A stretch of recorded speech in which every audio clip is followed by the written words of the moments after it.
Happy Friday, everyone. We are on day 4 of grammar, so that's sentence number 4. And I hope you had a chance, of course, to give this a chance already and label as much as you could. But this one has a lot going on, so don't worry if you miss some things. We are practicing together and learning together, and so just follow along closely as I explain all that's going on in this sentence. And before we start a sentence, I'm actually going to draw attention to your definitions for today, because you have probably maybe done those as well, but I want to make sure that we are on the same page here. Because first of all, we have 2 words today. Captivated, which means attracted or enchanted, but the second word is sport, which most of you would have probably thought right away of sports, like playing a game. But we have to be careful about the context, right? So when it's found in the sentence, it's Robin Hood saying we've enjoyed no sport, right? And what he's talking about is pleasant pastime. So make sure that your definition says pleasant pastime and not something else that you might have found, okay? So now that you've had a chance to do that, we are going to tackle this sentence. And we're going to start with the comfortable stuff. We're going to capitalize the beginning and put a period at the end, okay? And you'll notice that there is actually a period in the middle because we've got 2 sentences. So we've got to capitalize for as well. Okay, and then we're looking through and we see that Robin is listed and he gets a capital 2. Okay, so now that we have that, we're going to start looking for clauses using verbs and subjects. Okay, we see that was is a verb and Robin is the subject of this verb. Okay, and there's a second verb. Captivated is actually a verb as well. Okay. And then we're moving forward and we're finding were is a verb. That's another one of those sneaky verbs. Okay. And the subject that goes with that verb is men. Okay, the festive men. Okay.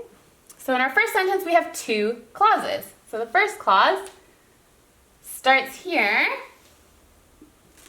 and it ends here because that's all the information we need to form the clause. And it is our main clause. So it can stand all by itself and it starts with the subject, which means that this sentence starts with an ly adverb, making it a number 3 sentence opener. Okay, so make sure you have that labeled. And then the rest of the sentence forms our dependent clause. And as is our clause opener, and it goes all the way to the end with the subject. Okay. And while we're still in this sentence, we're going to find our adjectives. So carefree is an adjective and festive is an adjective. And they're both describing the merry men. Okay? And we see that there's 2, which means we need to figure out whether we need to put a comma. So I'm going to try switching them around. So his carefree festive men. What about his festive carefree men? Sounds good enough. Now we can try putting and his carefree and festive men. Sounds okay to me. So we're going to give that a comma because it is coordinate adjectives. Sorry. Okay, so there's our first sentence tackled. Okay, now we're going to read the second sentence for you. For 14 days we have enjoyed no sport, my friends, he complained. Okay, so we know that he is Robin. And it sounds like Robin is talking, right? Because he's complaining, which tells us that we need to put quotation marks, okay? And the quotation starts right at the beginning, okay? And it ends with he, right? Because this is our speaking verb, okay? So this is where we get to practice what we learned this week on Tuesday, okay? So we have our quotation and we have a verb, which means that we need to put a comma right here. Okay? And the next thing that we have to keep in mind is what's going on in the quotation marks. Okay? So the quotation marks actually have their own main clause, and they have an adjective, a couple of adjectives, and they also have something that we haven't seen for a while, but it is the noun of direct address. Okay? So that's when Robin says, my friends. And that's another comma rule. Okay? So when you have your noun of direct address, you have to put a comma before it. So we actually have another comma right in there. Okay? Now we're going to look for our adjectives. So for 14 days. And then we is our subject. And have enjoyed is a little double verb set. And then know is our adjective because it's describing sport, which is a noun. Okay, so we see that we have subjects and verbs, which means we have a clause. And this is the main clause in the quotation mark, so I'm going to label it with an MC.